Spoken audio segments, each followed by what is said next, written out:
When I was younger, I um, I started playing the guitar in earnest spring of '85, where I would come home every day, and I would get out usually the Epiphone that was my dad's, and I would play it. I like the neck on that one better. And I remember playing Ramblin' Man by the Allman Brothers, playing it in A flat with my stupid F and C7 shaped chords. I didn't know the sixth minor chord yet. And pretending like that I was high because I knew that Greg Allman had been a druggie, you know. You know, a few years later, I would discover Charlie Parker and watch the documentary on PBS. And of course, I had already heard all of the stories, the lore, the mythology about, the Beatles started smoking pot at Rubber Soul. It was part of the lore of the band and the mythology within it, and Sergeant Pepper and psychedelics, expanded your mind and all of that stuff. And, you know, I looking back, I don't think I was a drug addict. I was a drug abuser. I was a substance abuser. But I always played with older guys that that's just what everyone did. The first real paying gig that I ever played, the bass player and we weren't high when we got there, but the bass player and I stepped out on the break and got high. I came back in and it was akin to like what, Paul Simon talked about in late in the evening. Went outside, smoked a J, came back in, and it did. My amp, the guitar sounded magical. That's when I realized I liked a lot of reverb on the sound, and I was using that instead of distortion to fill up the notes, etc. Anyway, and then a few years later, I was in a trio with a bass player and a drummer, myself on guitar. They were both older guys in their early to mid 30s.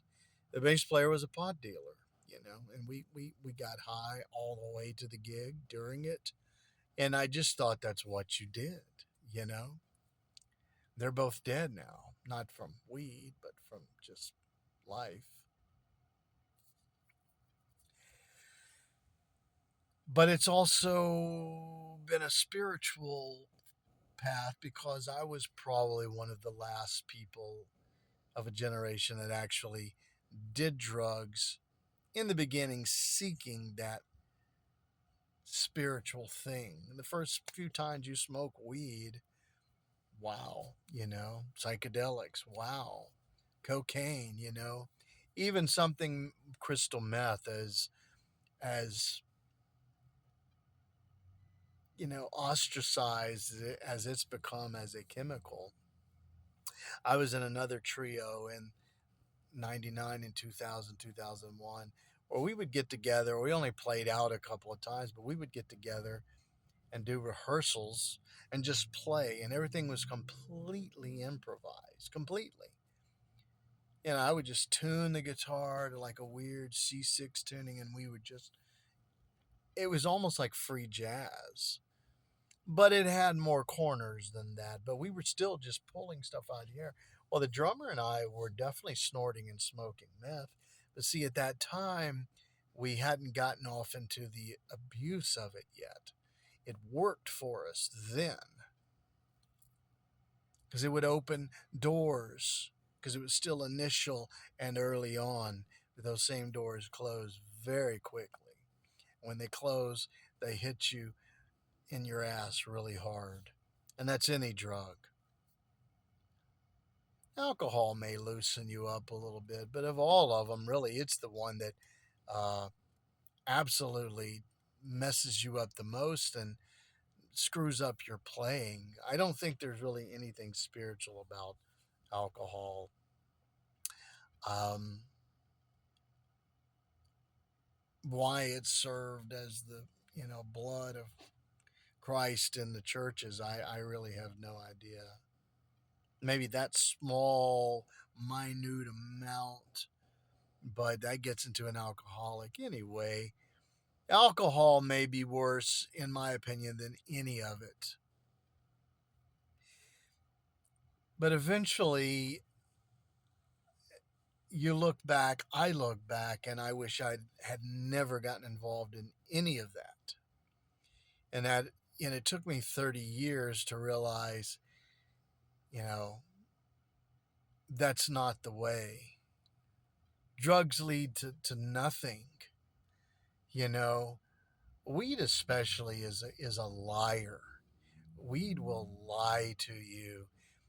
You will think you're coming out with these profound profundities that just, oh man, and it's nothing. You never act on. I realized very early on that when I was smoking weed, or I didn't, I listened to music a lot, and I could analyze it really well with weed, and put on headphones and start breaking down, okay, the bass player. Now, would I have learned to do that anyway? Probably, but so it might have fast tracked that process a little bit to where I'm, you know, um, I remember listening to the Doors live. Alive, She Cried with headphones on. Okay, that's a keyboard bass that's doing that. Okay, cool. And the keyboard, he's counteracting, and then the guitar, and he's playing with his fingers, and you can really hear everything. I probably would have picked up on that anyway, or listening to Crosby, Stills, and Nash live at Woodstock, really trying to break down the harmonies. Of course, that still took years to figure out. But I can't say I ever really wrote any songs on weed, or that it inspired me. I can't remember the songs that I've written years back that I still remember. I don't think I was high when I wrote them. I may have been, but I don't think I was. Weed lies to you. You get nothing done. It's as a guitar player, you just play slow, and it dumbs you down. That's what weed does. Like I said, it may open a couple of doors initially, and I remember that, but it was a long time ago and very early in my musical career. And just like with the crystal I was just talking about, those doors quickly shut, and you're left just being a numbskull, a doofus. That's all weed really achieves for you, is that it makes you dumb.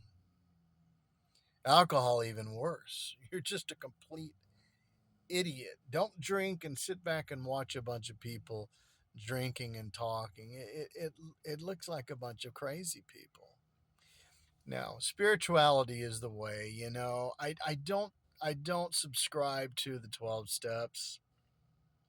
Now, that's not saying I'm against them, but it's not for me. Especially the way that it's promoted as the only way.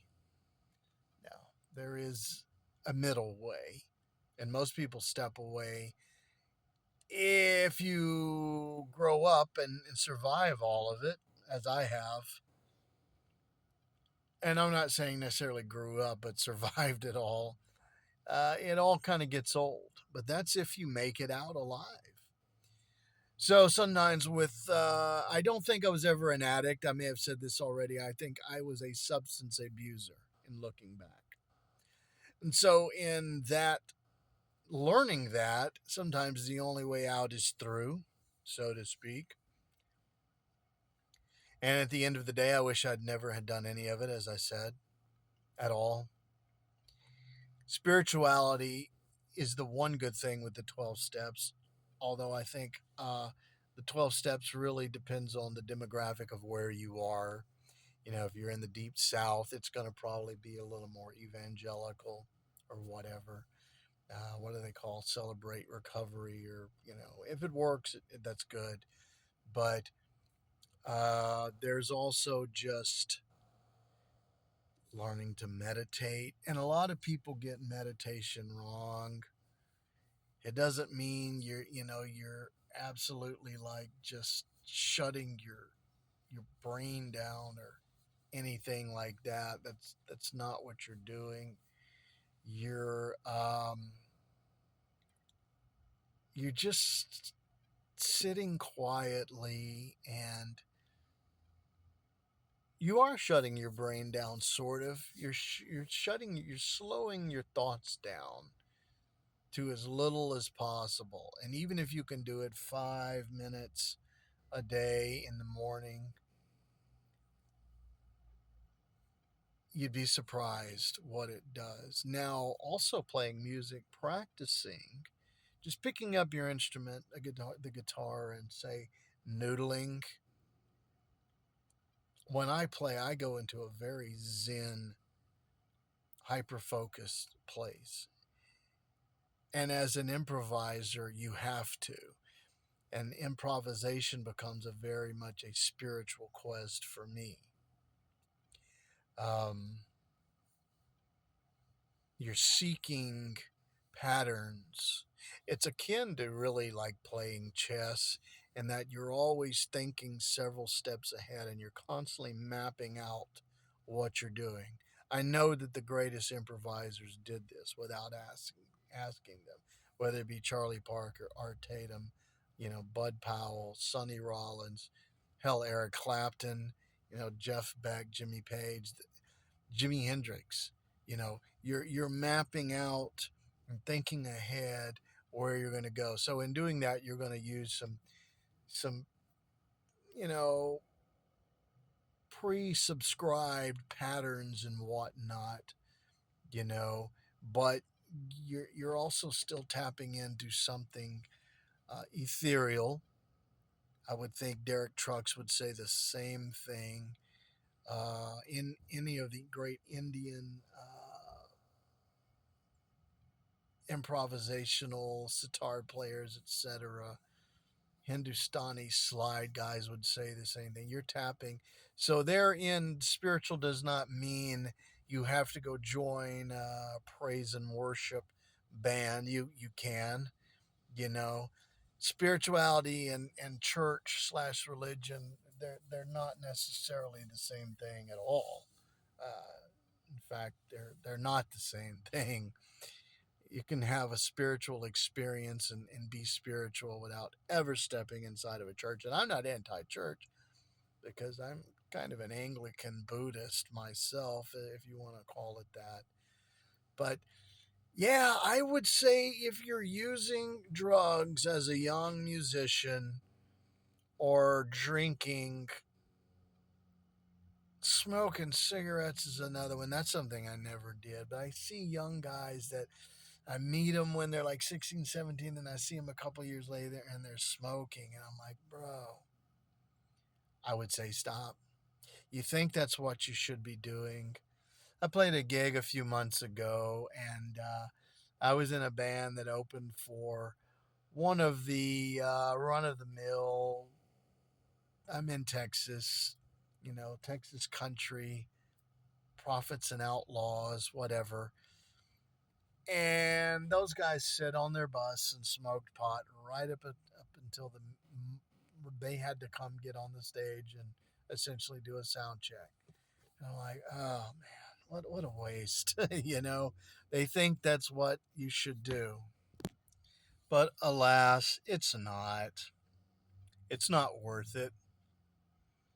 God, I can't imagine having a an alcohol hangover, or the way you feel after a couple of days on powders and just the hurry up and wait aspect. I thank God that I made it out alive and that I'm still here to tell the tale. So, though I have a music page channel mostly, I'm going to talk about this, guys, because there's still people out there that are, and I get it. You're on the road. I can honestly say that there are some days, like especially when I play two gigs in a row, Man, if I had like a half an Adderall to get me through the day, I could totally do it and not abuse it, and maybe even take like a half a Xanax or something that night because I'm past that point. That's what I'm saying. I don't think I was ever an addict, although I've had to come down off of drugs that I've used for a long time, and it hurt, but I pushed through. But I don't seek it out. I don't go asking anyone, hey, give me. I'm not a teetotaler. I'm not judging anyone. One of my favorite acts of all time that anyone that knows me is the Louvin brothers. Charlie Louvin took amphetamines to drive to get from one gig to the other. So it affects some people differently than it does others. He used it responsibly. That can happen. It doesn't, that's what I don't like the 12 step things. Either you're using it or you're not using. I get it. For some people, at the end of the day, we all make choices. And I've chosen to cut all that crap out. Years ago, THC products I was still using up until, maybe 6 months ago. And I just I don't like the feeling, whether it be the gummies or smoking it. I don't like it anymore. And I've gotten more accomplished just around the house and with myself. I get up every day and I do something, not work my day around, taking gummies and doing nothing, you know. And I would go sometimes a month without doing. So again, I'm not addicted to it, but you can get into that cycle, and you think that your weed, like I said, it's a liar. I'm telling you guys, don't buy into it. And I haven't bought any like I haven't bought a, a gram or 6 grams or whatever of weed in probably 10 almost 10 years. And so I would occasionally go to the vape shop and get the little Delta 8 gummies. I admit that. Sometimes to go to sleep. But guess what? I didn't get good sleep. You don't dream when you're smoking weed.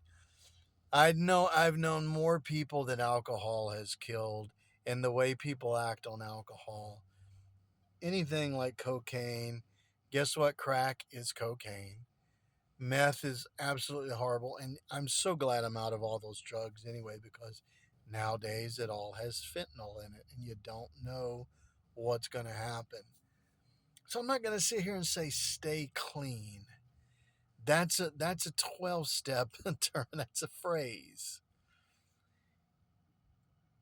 Get spiritual. If you're having to get high to get through a gig, it's not worth it. If you're smoking weed thinking that you're doing something profound and great, you're not. And I'm not judging you, but I'm being truthful as a 54-year-old man that you're not living your best life. You're just not.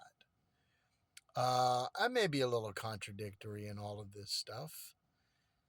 Spirituality is where it's at. Look around. It's a beautiful day. Well, you have all of your fingers and toes, your bills are paid, you have food in the fridge. Make that your higher power. Survival is the best revenge of all, as they say. Living well is the best revenge. Living well doesn't mean you have to have a,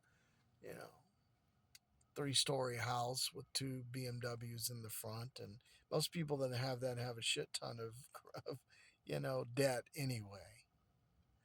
As musicians, especially improvising musicians, singer songwriters, that's a different thing. I'm speaking from an improvising musician's point of view.